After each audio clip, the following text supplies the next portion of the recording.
No niin, moi. Tässä on ukulele, jota pitäisi virittää. On tietysti monia tapoja virittää se, mutta perusviritys on C-viritys.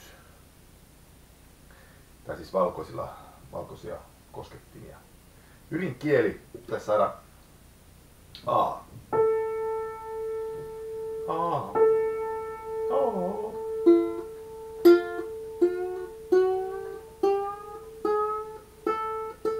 Nyt se on aika lähellä. Eikö? A. Tää ylinkieli, eli tää mikä on kauimpana. Se on vähän ala. Se venyy se kieli. Sitä pitää uudestaan. Ja sit siitä alaspäin kvartti, eli E.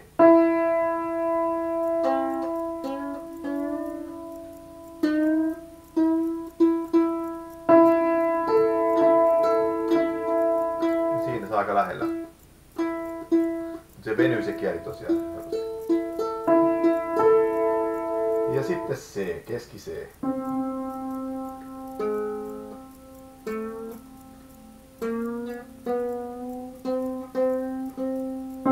Huomaatko, nyt menee.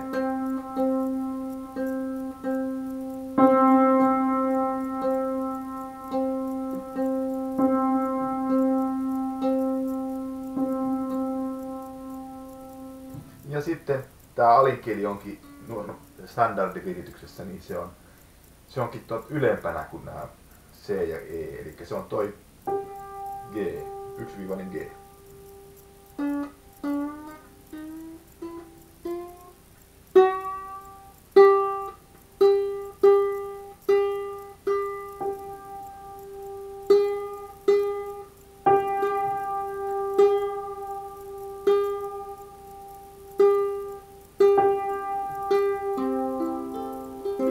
Nyt se on aika lähellä. Ja C otetaan tällä tavalla näin ylimmältä kieltä toinen kolmas väli. Ja sitten G on niin kuin normaalissa kitarassa D. Mutta nämä soinnut monella tavalla. Eli esimerkiksi näitä ukkonoa, niin ukkonoa, ukkonoa oli kunnon mies. Kun hän lähti saunaan, laittoi lakinaan. Ukkonoa, ukkonoa oli kunnon mies. Ja tietysti aluksi niin näiden vaihtamista on aika vaikea oppia. Ne voi ensin vaihtaa soittamatta, eli kokeilla laskee 4 ja vaihtaa. Siinä on niin kuin 4 iskua aikaa löytää sormille oikein paikka. Esimerkiksi nyt jos on tämä C tässä näin. 1, 2, 3, 4 vaihtuu. Ja takaisin.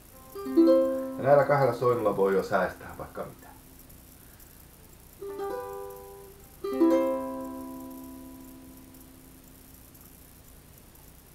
Ja netistä löytyy lisää paljon ohjeita.